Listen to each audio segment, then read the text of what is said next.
question concernant les martyrs qui ont sacrifié leur vie en 1964 à la République démocratique du Congo.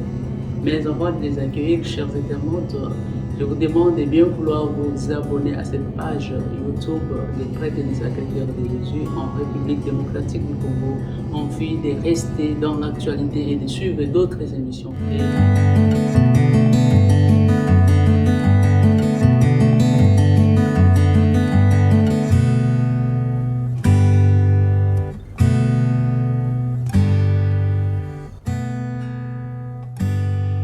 Bien, chers confrères, je vous souhaite la bienvenue dans notre studio pour cette émission où nous allons échanger autour de nos martyrs. Merci aussi. Avant de commencer notre émission, je vous demande de bien vouloir vous présenter pour que les gens qui nous suivent à travers cette chaîne puissent vous connaître aussi. Bonjour et bonsoir, ça dépend à l'heure à laquelle vous allez nous suivre. Moi, c'est le Père Patrice Kimbweni, je suis prêtre du Sacré-Cœur. Je suis vicaire de la paroisse Sainte-Marthe à Kisangani. Merci. Je suis le Père Bienvenu Pika Wasato, prêtre du Sacré-Cœur de Jésus, missionnaire en Angola, où j'assume la fonction du supérieur du district de l'Angola, des prêtres du Sacré-Cœur de Jésus. Merci beaucoup pour vos présentations. La première question qui me vient à la tête, c'est de savoir comment comprenez-vous la vocation? Qu'est-ce que vous pouvez dire à ceux qui nous suivent? Qu'est-ce qu'est la vocation selon vous? Je comprends la vocation en partant de sa définition comme une réponse à l'appel de Dieu. Parce que comme prêtre, je parle de nous comme prêtres, comme religieux, la vocation pour nous c'est un appel. Et dans cet appel, il faut une réponse. Celui qui répond à cet appel, c'est celui-là qui accomplit cette vocation. C'est dans ce sens-là que moi je comprends bien la vocation, tout en se référant aussi à ce que les Écritures saintes nous disent dans la parole de Dieu. La vocation pour moi c'est un don de Dieu qui n'a rien à voir des fois avec des mérites des personnes. Accepter de suivre cette voie, collaborer avec Dieu, aimer sa vocation, c'est un peu ça la définition que je peux donner de cet appel. Et a suivi cette définition ou tout simplement cet éclaircissement sur les mots vocation, nous comprenons tous que nul ne peut s'arroger le pouvoir de devenir prêtre s'il n'a pas été appelé. Autrement dit, on devient prêtre parce qu'on a été appelé. Et je pense que c'est exactement ce que nous pouvons comprendre dans la vie de nos confrères martyrs qui avaient sacrifié leur vie en 1964.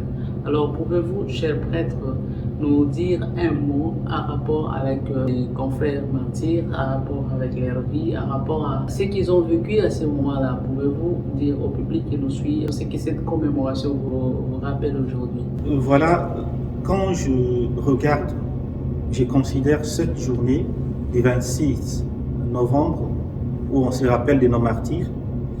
Ce qui me frappe, c'est que de voir un peu, c'était des jeunes missionnaires, des jeunes prêtres, des jeunes religieux, et la plupart des Européens qui ont laissé leur terre, leur père, leur mère, comme dit le Christ, et ils sont allés donner de leur vie sur la terre congolaise, loin de leurs parents, très jeunes, de 28 ans, 29 ans, 30 ans. Ça me touche.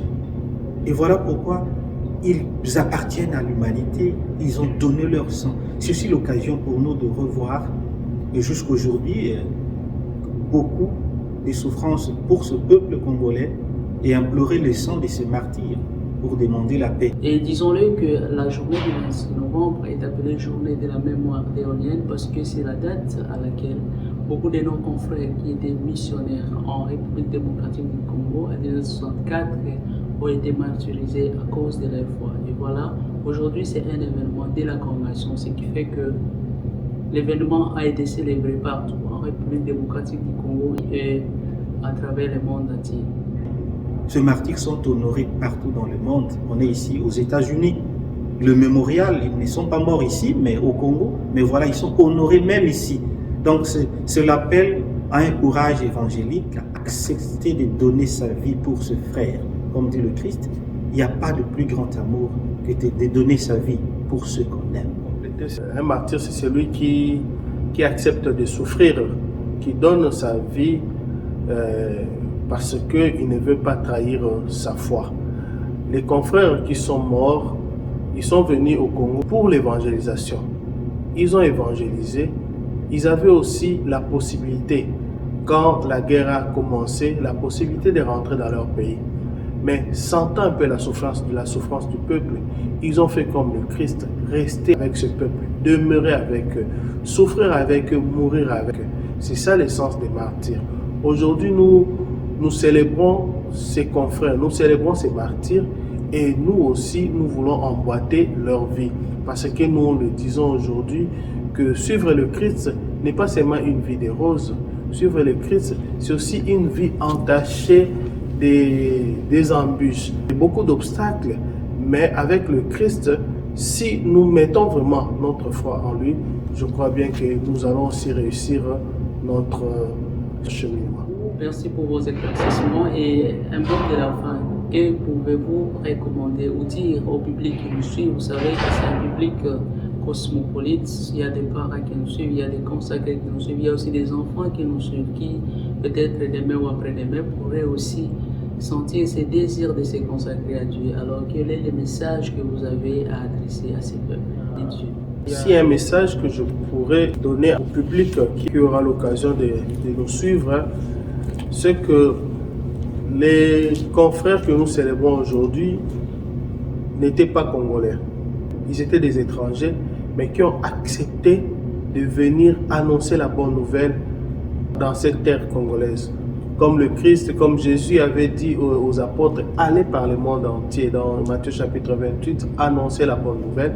Ils sont venus annoncer la bonne nouvelle. Et nous aussi, qui avons accepté de suivre le Christ, nous devons suivre le Christ toute notre vie. La suite du Christ n'est pas seulement en partie, mais la suite du Christ doit être une totalité de notre vie. Donner toute sa vie. Aux jeunes qui veulent aussi emboîter cette vie, je leur dirai courage. Courage parce que la suite du Christ n'est pas seulement une rose, c'est aussi une vie parsemée d'embûches, une vie parsemée d'obstacles. Merci. Oui, ce que nous enseigne la célébration de ces frères, de ces sœurs qui ont donné de leur vie pour l'Évangile, c'est que c'est un peu la question du sacrifice. Le martyr, c'est le sacrifice. Et il faut donc que nous recevions cet appel comme accepter le sacrifice. Des pasteurs qui acceptent de se sacrifier pour le troupeau. Des frères, des sœurs religieuses qui se sacrifient pour le bien-être de la population, pour l'éducation. Des patriotes qui se sacrifient pour le bien de la nation. Donc c'est un peu ça, l'appel au sacrifice de soi pour le bien des autres, pour le bien de l'Église, pour le bien de la famille, des pères, des mères, des familles qui se sacrifient. C'est un peu ça le martyr, se sacrifier pour l'autre, au nom de sa foi. Merci beaucoup d'avoir répondu à notre invitation. Merci pour ces partages. Merci aussi à vous, chers pères, pour cette opportunité que vous avez accordée de faire passer ce message. Merci pour l'opportunité et pour l'invitation. Merci pour tout. Et bientôt, le temps de l'Avent va commencer. Que le sang de nos martyrs soit aussi la sémence pour nous purifier, pour recevoir le Christ qui va venir naître au milieu de nous. Merci. Merci. Et bien donc à vous tous qui nous avez suivis et qui continueront à nous suivre, nous disons salutations et que Dieu vous bénisse abondamment.